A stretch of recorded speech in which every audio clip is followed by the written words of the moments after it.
siratal mustaqim wa ala alihi haqqa qadrihi wa miqdaril azim. Amma ba'du. Usikum wa nafsi bittaqwallah faqad fazal muttaqun. Qala Allah ta'ala fi kitabihil karim. A'udzu billahi minasy syaithanir rajim. Bismillahirrahmanirrahim. Ala inna awliya Allah la khawfun 'alaihim wa la hum yahzanun. Alladzina amanu wa kanu yattaqun lahumul busyra fil hayatid dunya wa fil akhirah la tabdila li kalimatillah dzalika huwal fawzul 'azim. Sudah Nabi sallallahu alaihi wasallam man awliya ya Rasulullah wa qala man idharahu dzukirallah. Para hadirin, para ikhwan, para muhibbin dan juga kaum muslimin dan muslimat rahimahullah, alhamdulillah malam ini Allah Subhanahu wa ta'ala mempertemukan kita dalam kondisi sehat walafiat, dalam bertemu di Zawiyah Maqamul Ihsan At-Tijani di desa Pawenang, Kecamatan Nagrang, Kabupaten Sukabumi. Benar ya? Kita berangkat dari rumah masing-masing karena kecintaan kita kepada Allah dan agamanya, termasuk juga karena kecintaan kepada Rasul dan kekasih Allah Subhanahu wa ta'ala, yaitu Nabi Muhammad sallallahu alaihi wasallam. Juga karena kecintaan kita kepada Asy-Syekhul Auhad, guru tunggal kita dalam thariqah, yaitu Syekh Ahmad bin Muhammad At-Tijani radhiyallahu anhu, di mana salah satu muqaddam yang dipilih oleh beliau yaitu Al-Ustaz Asy-Syaikh Syarif Hidayatullah yang baru wafat 100 hari yang lalu, ya, di mana malam ini dalam rangka Isra Mi'raj, juga dalam rangka 100 hari wafatnya guru kita semua, Kiai Haji Syarif Hidayatullah. Semoga kehadiran kita ini menjadi tanda kecintaan kita kepada Allah dan Rasulnya melalui jalur silsilah yang kita ikuti, yaitu guru kita Syekh Ahmad At-Tijani radhiyallahu anhu bersama yang disenangi. Kalau kita kumpul senang ulama, maka kumpulnya dengan ulama. Yang senang main bola, kumpul dengan siapa? Senang dengan. Kalau ada misalnya Maradona datang ke Sukabumi bertemu sepak bola, dan apa tidak? Itu. Yang senang Inul, ya kalau Inul datang, ya disuruh beli tiket mahal, beliau tidak beli, tapi pengajian disuruh beli tiket, ada nggak yang beli? Nah ini, jadi yang perlu dipertanyakan, benarkah kita sudah cinta kepada Allah dan Rasulnya dan kepada Syekh? Tapi saya yakin Anda semua ya sudah ada rasa apa sehingga datang jauh-jauh. Ini dari Jubuk ada, bahkan dari Halim ada, kemudian ini juga ada dari pemecahan masuk jadi Tasikmalaya, datang jauh-jauh sini. Ada juga dari Garut ini Ustaz siapa? Ya, Ustaz Nandang dari Garut naik motor lagi. Itu. Jadi itulah mahabbah. Jadi walaupun jauh datang, instannya, termasuk hujan-hujan datang. Cuma kalau orang Madura bilang, jadi kan istilahnya kalau kita hujan-hujan tetap jalan, Ini orang Madura bilang alat pukat. Jadi istilah bahasa Madura alat pukat. Kalau bahasa Sundanya apa? Jadi apa kalau hujan masak datang jalan apa namanya? Berhujan ya. Istilah bahasa Sunda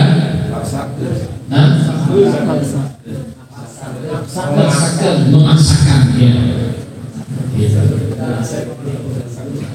Jadi ketika dulu saya asli saya Jawa Timur, saya kelahiran Jember, abah saya Bangkalan, kemudian ibu saya Jember, kemudian saya besar di Jember. Kemudian ketika ya sejak anak-anak saya sudah banyak ikut kegiatan Thaqifah Tijani. Kemudian dalam satu kesempatan ya ada bahasa yang ini ya dikit-dikit adalah nyoba teman-teman waktu itu. Karena dulu saya sarjana bukan sarjana IAIN, saya jurusan bahasa Inggris, sehingga saya dibentrok dengan bahasa Inggris. Ya. Gimana saya hujan-hujan kok sampai datang? Ya gimana lagi Pak Ustaz? Walaupun hujan terpaksa kita memaksakan diri kita datang. Ya kadang-kadang memang ya senang ya terpaksa alam view katanya. I love you itu ya view saya mintakan bahasa Inggris. Cuma kalau bahasa Madura alatku itu memaksakan diri ketika hujan. Jadi para ikhwan rahmatullah, ya karena ini forum Thaqifah Tijani, saya lebih fokus ngomong Thaqifah saja. Jadi yang paling mendasar wajib kita tahu untuk kita amalkan. Karena ya perlu kita sadari bersama, ya ada satu hal yang boleh dibilang kurang pada ikhwan, yaitu kurang mendalami khusus fikih thaqifah, sehingga di banyak daerah bertemu dengan kekurangan amaliyah thaqifah secara fikihnya. Kenapa? Nanti yang kita bahas setelah fikih selesai, yang perlu kita ketahui adalah wawasan thaqifah, sehingga kita berthaqifah ini bisa mengerjakan zahirnya amalan thaqifah, dan kita tahu dalaman dari amalan yang kita lakukan, sehingga kita melakukan kalau ngerti pahalanya berapa, ya, mengerti keutamaannya bagaimana, dan mengerti rahasia-rahasianya, maka kita tidak toleh-toleh lagi. Kenapa kok banyak ikhwan yang masih toleh-toleh dengan amalan yang lain? Tidak lain alasannya karena tidak tahu kalau yang ada di tangannya ibarat orang senang cincin, pakai cincin berlian tapi tidak tahu kalau berlian. Jadi ada orang pakai cincin berlian tidak tahu kalau berlian karena tidak tahu, noleh dengannya jualan cincin pinggir jalan. Ada apa tidak? Kalau tidak tahu yang itu, makanya seorang guru sufi pada suatu hari memanggil seorang santrinya, kemudian dia kasih cincin yang bagus yang dia pakai setiap hari, terus bilang pada si santri, ini tolong kamu tawarkan ke orang-orang yang jualan cincin di pinggir jalan. Jangan langsung kasihkan. Berapa mereka nawar tertinggi dengan cincin ini? Nanti kalau udah nawar berapa, tertinggi berapa, pulang kamu. Saya ingin tahu mereka berani berapa. Keliling di pinggir jalan, di lapak-lapak orang buat cincin pinggir jalan. Ditawarkan, ternyata maksimal tawarannya Ya, ada yang berani di pojokan sono, agak ke belakang tempatnya, berani nawar 10 juta. Kaget gitu. Padahal yang lain di luar ada yang nawar ratusan ribu, maksimal 1 juta, tapi ada di pojokan agak ke belakang, ternyata punya modal lebih, tawarnya 10 juta. Senang, langsung pulang lapor ke kiai. Itu ada kiai satu yang berani nawar mahal. Bagaimana dikasihkan nggak kiai? Ntar dulu nawar berapa dia? 10 juta. Sekarang kamu datang lagi ke pasar, tapi jangan ditawarkan di pinggir jalan, tawarkan langsung ambil sana. Habis saling diangkat ada. Alhamdulillah. Yang kita tunggu-tunggu datang. Beliau itu datang dari Palembang. Medan atau Palembang? Palembang. Wah, banyak ikan Palembang. Masuk ke dalam pasar, cari toko yang paling ditawarkan di situ. Berani berapa? Ternyata toko yang paling gede di Pusat Permata berani nawar 100 juta. Kaget ini murid. Kemudian balik lagi lapor ke ditimbang berat permata itu, kemudian dites kekerasannya, dites macam-macamnya, pakai apa namanya, pakai alat-alat khusus, kinanya geleng-geleng. Berani berapa om? Gak berani kan? Kayak kebanyakannya, gak berani kan? Lo gak berani? Memangnya tidak asli? Bukan tidak asli. Ini barangnya terlalu mahal. Tunggu saya dijual tidak cukup. Jadi tunggu saya dan isinya dijual tidak cukup. Beli ini makanya tidak berani nawar. Jadi kalau orang tahu harga, orang tahu harga. Karena tidak tahu harga, tidak harus setuju apa 10 juta di pinggir jalan sudah dikira sudah tinggi banget ini tawaran. Demikian juga kenapa kok ada ikhwan masih sibuk nyari amanah di luar pinjaman? Kenapa? Ya gara-gara tidak tahu dengan apa yang dia pegang. Oh istighfarnya hanya astagfirullah, pendek kan? Tapi dengan hanya mikir pendeknya para ikhwan. Jadi iya kalau kerbau makin gede kerbau itu makin mahal, betul kan tidak? Itu kerbau. Tapi manusia ada kayak kerbau. Bisa jadi orangnya kurus kayak Ustaz Somad kan kurus. Yang gemuk tidak semahal beliau. Beliau yang kurus-kurus itu diundang kemana-mana. Kenapa? Karena manusia nilainya ada pada ilmunya. Jadi nilai manusia karena ilmunya. Sehingga orang terbuka minatnya. Sampai banyak yang ilmu. Kan gitu. Apalagi setelah beliau ini terang-terangan dulu membela Habib Rizik, wah tambah macam-macam. Kenapa? Banyak juga orang Islam itu karena ketidaktahuannya ya tidak senang dengan Rasulullah SAW.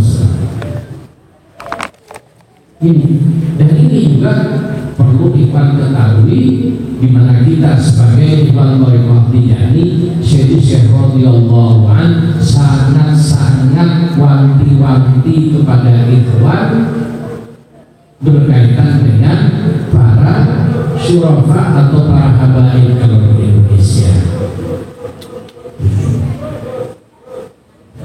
Karena ya kalau orang Wahabi, saya pernah di Bali ditegur sama orang Wahabi, imam masjidnya orang Wahabi, ya ikhwan kita, ya Habib Ahmad Al-Bahar dia begitu segalanya. Habib Ahmad Al-Bahar ini ngadain wadifah pindah masjid yang di situ takdirnya orang Wahabi. Itu Apa yang terjadi? Ya kita barang tamu dari luar. Dia ngasih sambutan, intinya orang mulia itu karena ilmunya. Ya fa'ilahu ladina amanu waladina utul ilma darajat, kata beliau. Ya alhamdulillah setelah itu saya dikasih waktu juga memberikan sedikit arahan dan menerjemahkan dari pidatonya Sayyid. Maka saya kasih tahu ini tambahan saya. Memang manusia dimuliakan oleh Allah, satu karena iman, yang kedua karena ilmu. Jadi karena iman orang walaupun tidak ada ilmu tapi iman sudah mulia insya Allah Subhanahu wa ta'ala. Tambah mulia lagi kalau ada ilmunya, sehingga kemuliaannya double. Akan tetapi kemuliaan bukan hanya dari iman dan ilmu. Ada kemuliaan yang tidak bisa hilang walaupun tidak ada sampai tidak ada iman, tidak ada ilmunya tetap mulia. Di antaranya kemuliaan bersambung nasabnya dengan Rasulullah SAW. Kenapa Ustaz bilang tidak ada iman tetap mulia kalau yang mulia Rasulullah? Contohnya, misalnya ada Habib. Habib itu tidak ngaji, sudah punya ilmu. Ditambah lagi, misalnya akalnya gila. Ngomong kasarnya gila misalnya. Tapi kalau dulu nanti walaupun gila dipakai tetap diambil setan. Tetap Habib walaupun sudah gila. Tapi orang alim gila, apa tetap diambil kiai?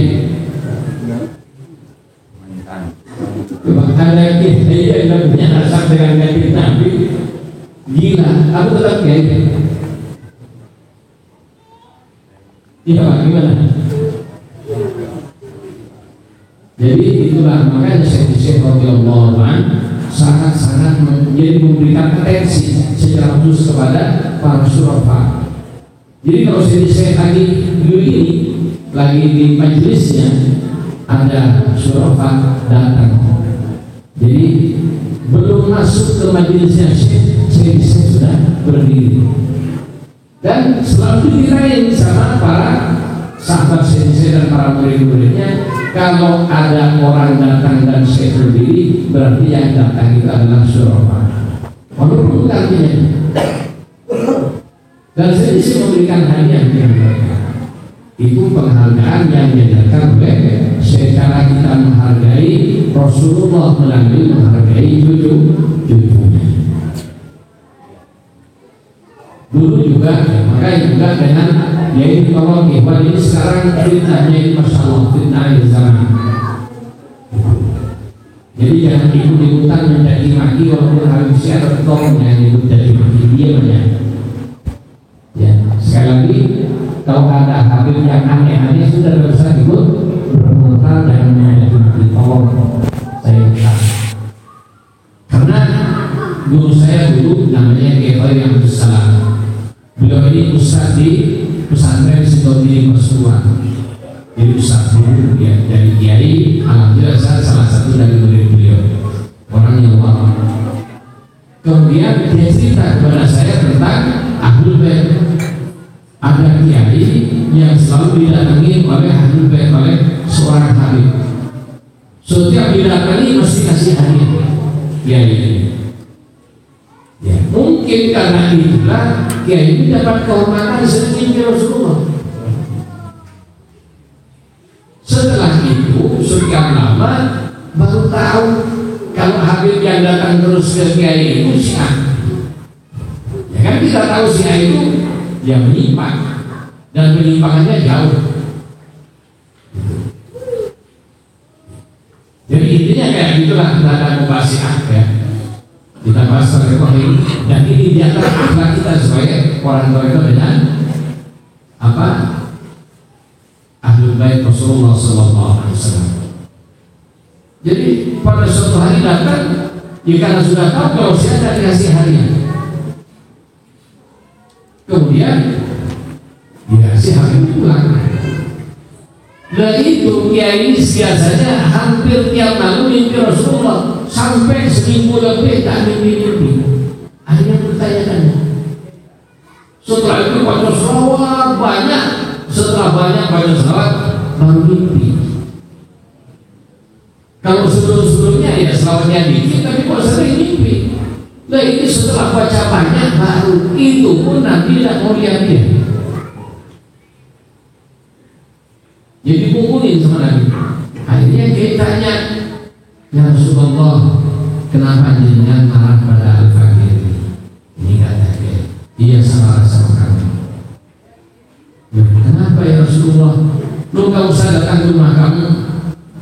Kamu apa remehkan saya? Kapan dia datang? Itu ibu saya, itu saya, kata Rasulullah. Tapi beliau si A ya Rasulullah. Si A bukan saya, itu anak saya. Dan itu urusan saya, bukan urusan kan? Oleh karena itu para imam tolong.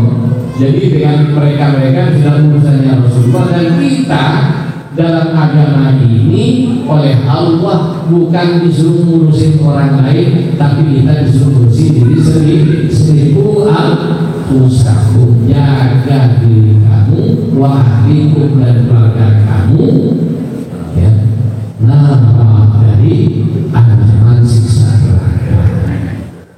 Ini yang pertama ingin saya sampaikan. Yang kedua, para hadirin, sehubungan dengan fikih thariqah tadi sudah saya bahas. Jadi banyak ikhwan tidak tahu caranya masbuk, sehingga kita ketika datang ke ijtima walifah, imamnya sudah tengah jalan baru masuk, ikut imam, kemudian imamnya berdoa, ikut berdoa. Dan kalau begini tidak lengkap wadifahnya. Padahal wadifah ini satu paket, tidak bisa ditambah dan bisa dikurangi. Oleh karena itu misalnya ada adzan tapi tadi belum selesai, tidak boleh berhenti karena wadifah lazim pagi sore tidak bisa dicampur, termasuk tidak boleh dicampur dengan omongan. Termasuk juga enak-enak wirid masih minum ada. Jadi tidak boleh dicampur dengan sambil minum. Kemudian dia apalagi ngomong dengan orang lain, tidak boleh. Jadi sudah satu paket ini tidak boleh kurang, tidak boleh lebih. Jadi misalnya wirdul sabah, wirdul masa, wirid pagi sore ini dikerjakan sendirian, tidak boleh dikerjakan berjamaah. Hukumnya sudah jelas, astagfirullah 100 kali, selawat 100 kali, abdulnya selawat Fatihah. Kemudian la ilaha illallah 100 kali. Ini tidak boleh lebih, tidak boleh kurang. Kalau sengaja dikurangi atau sengaja dilebihi, batal wiridnya. Makanya tasbihnya pun juga dianjurkan pakai tasbih dijani. Yang murah ada kok, dan 20 ribuan ada tasbih dijani.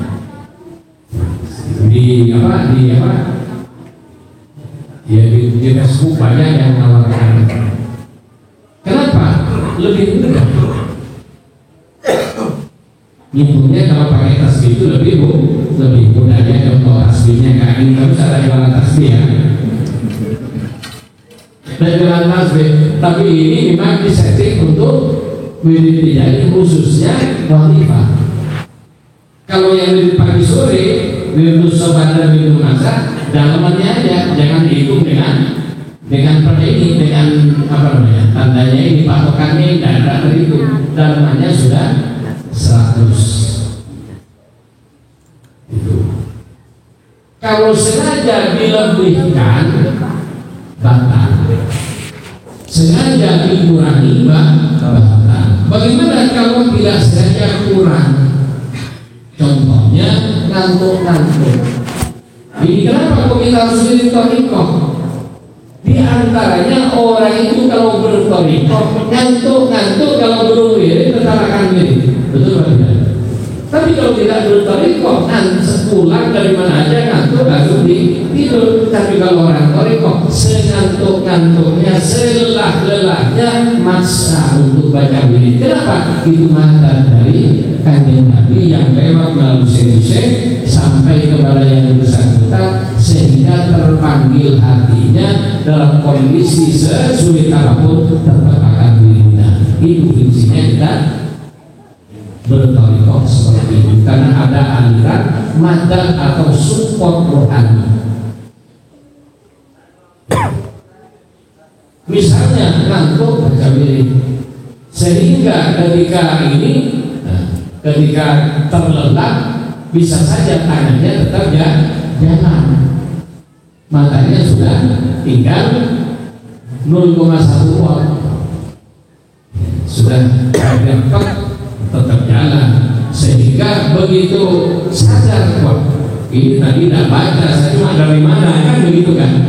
Nah, jika terjadi kekurangan pada wirid dan kita tidak tahu apa kurang 10, apa kurang 12 misalnya, maka ambil yang 12 sehingga lebih yakin kan. Maka begitu selesai, kalau masih tahapnya misalnya istighfar sudah kayak itu, maka belum selesai, belum sampai ke belum pindah ke tapi maka genapilah kekurangan itu.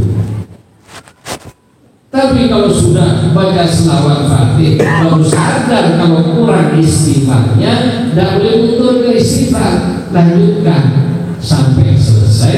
Begitu selesai baca kurangnya tadi, ya, setelah itu baca istighfar, niat jabar, niat apa namanya, ya seperti sholat sujud sahwi.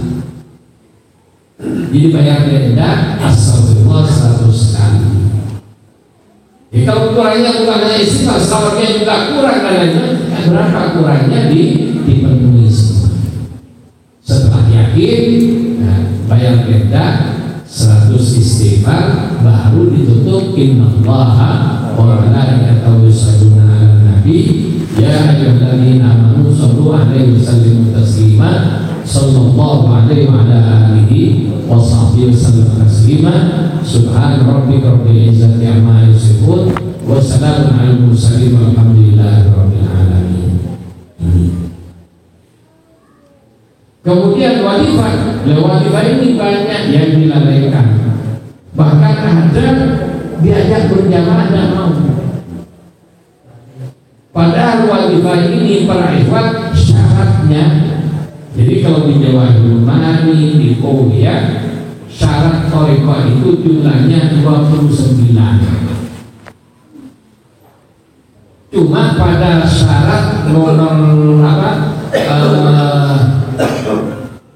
larangan ziarah wali itu double, ada larangan ziarah wali di luar Kijani, tapi kita tetap wajib menghormati para aulia.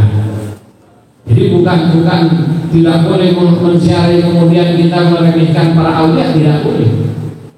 Kita tetap hormat bahwa para aulia itu adalah ibaratnya petugas atau pegawai, mereka adalah pegawainya Allah Subhanahu wa Ta'ala. Wajib kita hormati, tidak boleh kita remehkan mereka. Kenapa kok tidak boleh ziarah kepada wali di luar Kijani?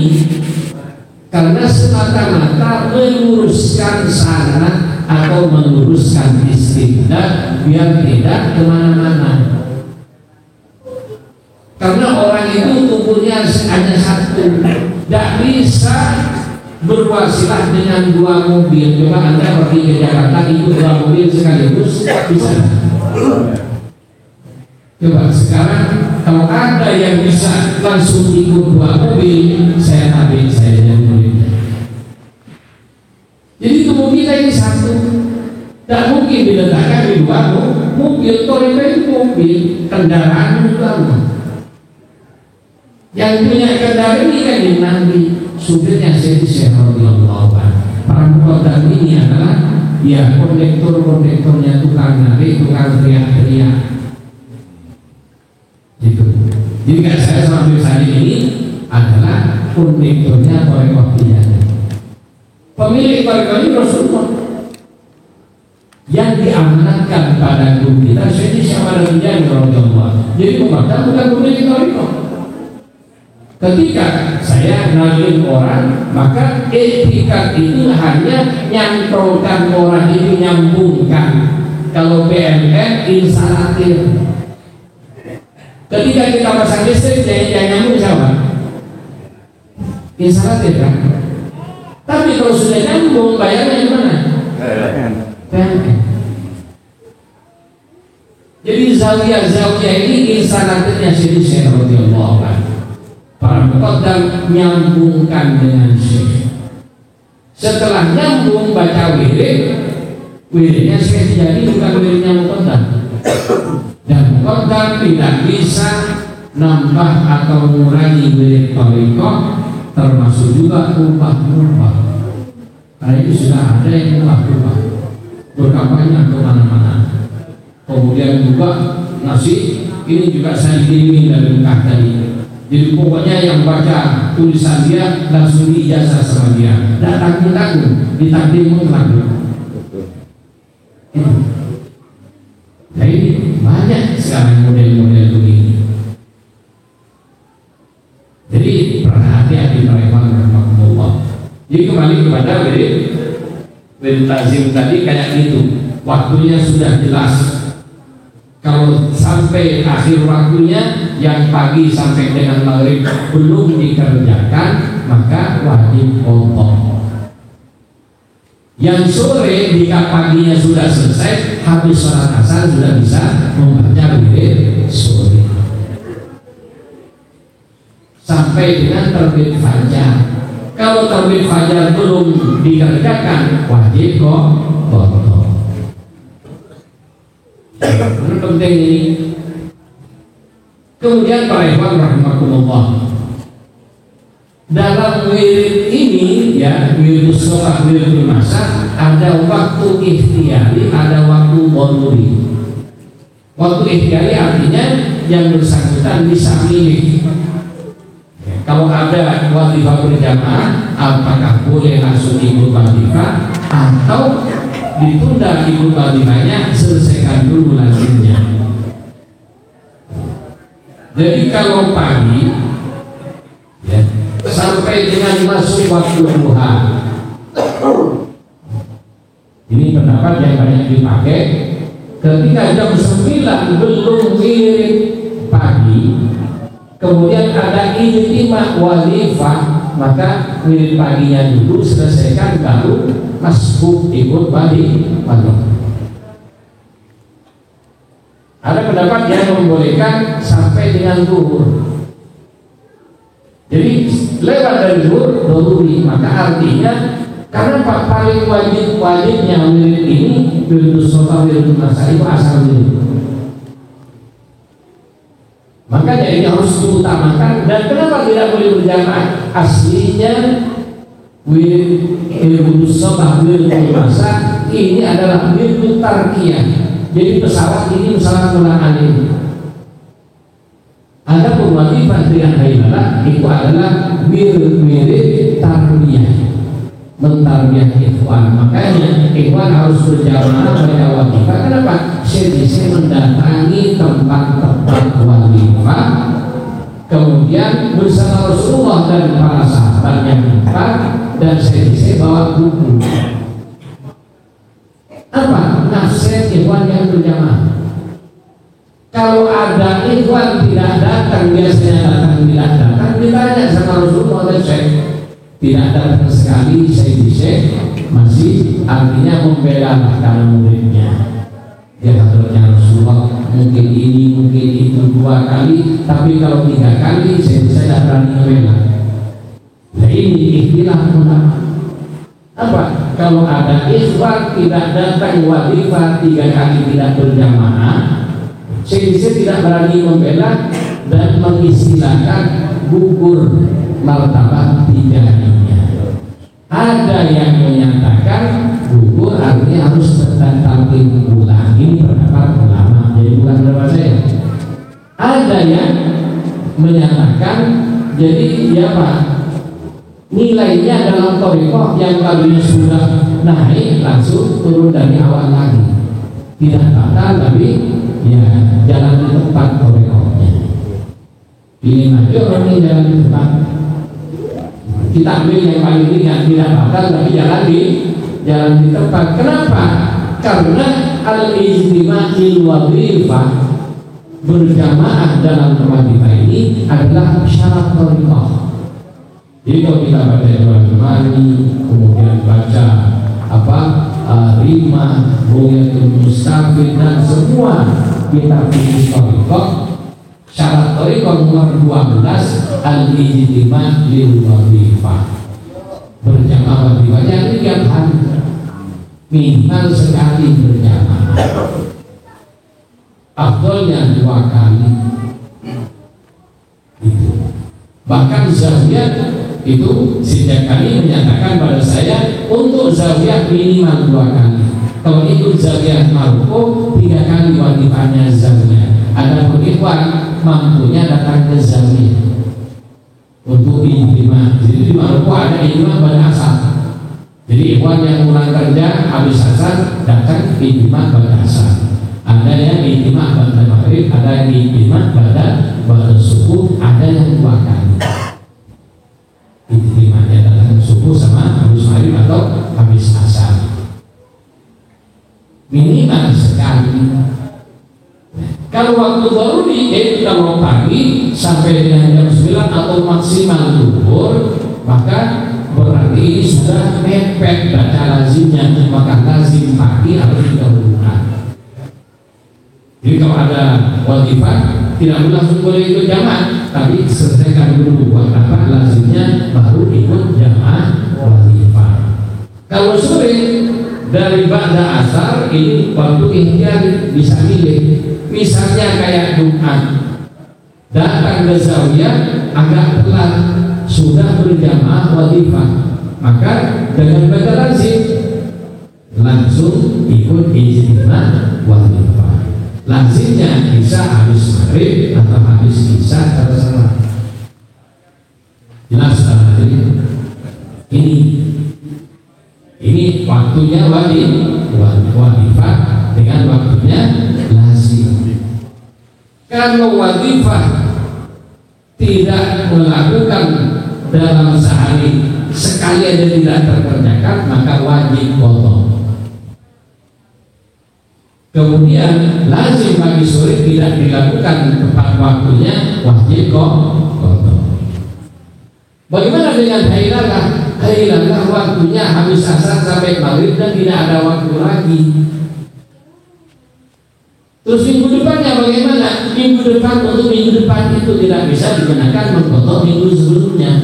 Makanya untuk hailalah tidak bisa diqadha sepanjang zaman, dan orang itu kehilangan kesempatan berjamaah zikir dengan Rasulullah dan Sayyidi Sahabat Nabi radhiyallahu. Ini sayang. Dan andaikan ikhwan itu mengganti hailalah yang terlewatkan itu dengan selawat Fatih berapapun, ya tetap dapat keutamaan Al-Fatih, tapi keutamaan hailalah yang bersama Rasulullah 1000 kali tidak tertandingi dengan bacaan apapun di luar hari Jumat. Kenapa? Begitu dahsyatnya hari Jumat pada asar itu dan nilainya yang sangat tinggi di sisi Allah Subhanahu wa Ta'ala. Dan yang paling penting lagi apa? Dahsyatnya berjamaah dengan Allah Rasulullah dan Syekh Rasulullah. Kenapa? Kalau wadifah setelah kita baca Jawabul Kamal ke-7, Rasulullah dan Syekh hadir nafsih. Kemudian kalau hailalah dari awal sampai selesai. Makanya juga anjuran kalau setelah wadifah dan setelah hailalah jangan langsung ngomong. Ini banyak begitu selesai langsung ngomong. Begitu selesai langsung HP-nya yang diambil. Begitu selesai langsung minum air. Ada kan? Lah itu jangan. Makanya aslinya agak awal hailalahnya selesaikan misalnya 15 menit sebelum maghrib sudah selesai, sudah doa, kemudian sambil doa nunggu waktu maghrib diam tidak berbicara, istighfar kepada Rasulullah dan Sayyidina radhiyallahu anhu.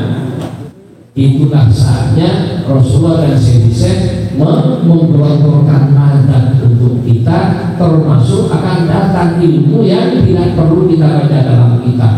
Allah datangkan, termasuk juga ya hal-hal lain yang kita membaca bacaan tertentu sekian waktu yang lama, itu waktu sekian menit, akan tetapi ini bersama Rasulullah dan Sayyidina ini nanti hasilnya beda. Jadi istighfar hati harus hadir, seakan-akan merasa ada di depan Rasulullah dan Sayyidina dan rasakan Rasulullah dan Sayyidina sedang mengguyur kita dengan mandat dan syafaatnya. Maka kita akan mendapatkan apa yang diharapkan. Pentingnya kita membaca Thariqah. Kenapa kok bertahun-tahun kayak jalan di tempat, bahkan bertahun-tahun tidak pernah mimpi Rasulullah? Nah, ini perlu dipertanyakan juga, ada apa dengan Thariqahnya? Bisa saja amalannya kurang pas, bisa saja sanadnya kurang pas. Jadi ada kabel yang putus, ya, kalau TV kabelnya putus gimana? Ada gambaran? Itu. Kenapa kok hati kita tidak bisa terima sinyal? Tidak ada apa dengan hati kita. Itu. Makanya, ya, pertama kalau hati kita sudah lemot, dilihat jangan-jangan kartunya expired kan gitu. Jadi akhirnya nyambung. Ya demikian juga, kenapa kok kita jalan di tempat? Bisa-bisa Thariqah kita karena kelalaian kita expired. Contohnya yaitu ngambil mandat kepada di luar dijani, ziarah kepada wali di luar dijani, ini yang paling mendapatkan prioritas. Bukan kita merendahkan para awliya, tapi ini adalah syarat prinsip kalau ingin mendapatkan mandat dari wali. Kenapa? Para awliya pantas menerima muridnya orang lain. Itu. Dan Thariqah ini hakikatnya pesantrennya aulia, pesantrennya syekh. Di mana syaratnya tidak boleh ikut pesantren lain. Coba Anda mondok, boleh tidak mondok di pesantren? Saya di Madura, ada kiai mempertanyakan ini pada saya. Kebetulan sama-sama pengasuh pesantren ini di Madura. Kenapa dia kok begitu? Langsung saya bilang, jadi jenengan kan punya pesantren, ya. Santri jenengan boleh, dan kebetulan ini 2 orang sama-sama gede pesantrennya. Boleh nggak santri jenengan tiap hari datang ke Batak-Batak untuk belajar, sorenya belajar di tempat jenengan? Tidak boleh kan? Tiada ini sampai santri saya boleh nggak datang ke pesantren yang ini tiap hari? Ya tidak boleh. Ya apa sih yang tidak boleh melarang santrinya membawa tempat lain? Ini pesantren rohani. Kalau pesantren biasa hanya nanggung pulang alim, kan gitu kan? Tapi kalau saya tidak nanggung kita dunia akhirat. Itu logika yang lain kalau kita kerja. Selalu saya buat iktibar. Ada yang bermain diri? Ada. Jadi ada seorang di Jakarta dulu almarhum ada Pak Roy. Jadi angkatan laut. Saya tanya Pak Roy sampai angkatan laut, bisa tidak ngurus kenaikan pangkatnya ke Koramil, kemudian ke Kodim, ke Kodam, lalu ke markas Angkatan Darat? Tidak bisa. Kemana ngurusnya? Ya ke markas Angkatan Laut juga. Jadi Angkatan Laut tidak bisa ngurus markas Angkatan Darat juga tidak bisa ngurus Angkatan Laut, sama-sama tentara. Itu. Lalu kalau manusia aja harus tertib, bagaimana kepada Allah Subhanahu wa Ta'ala? kok bisa kelinci kemana-mana? Sehingga aturan tidak melarang mendatangkan kewakilan itu bukan egois tapi semata-mata ini aturan tidak seluruhnya dari Rasulullah dan ini dibimbing Rasulullah SAW. Oleh karena itu, hal ini tolong para ikhwan jangan main-main. Bisa banyak kedatangan para habaib datang ke tempat saya, itu tetap kita hormati mereka, kita kasih hadiah yang pantas semampu kita, tapi kita tidak boleh minta doa, tidak boleh. Kenapa? Guru kita setidaknya Habib juga. Jadi guru kita setidaknya Habib juga. Dan beliau melarang kita, dan yang melarang dapurnya Rasulullah. Dan kalau tidak ini, baru Nabi Sallallahu Alaihi Wasallam. Dan Nabi menyatakan, "Ana syaikhun wa kafirun." Aku yang menjadi guru, aku yang menjadi tempat kamu bersandar, dan aku adalah kafir kamu penanggung jawab kamu. Ya. Kalau sudah di handle oleh Rasulullah, masih ke tempat yang lain bagaimana? Dan yang melarang kita, ya, minta di tempat lain itu Rasulullah SAW. Semata-mata menjaga ketertiban dalam istimewa. Jadi yang itulah para ikhwan rahimahumullah, ya ini sudah tidak terasa. Jadi Habib Salim ini dari Palembang dan paling sebentar langsung ke sini. Jadi biar juga nanti selanjutnya kita dengarkan wasiat dari beliau, penjelasan dari beliau, dari saya kira ini cukup dulu.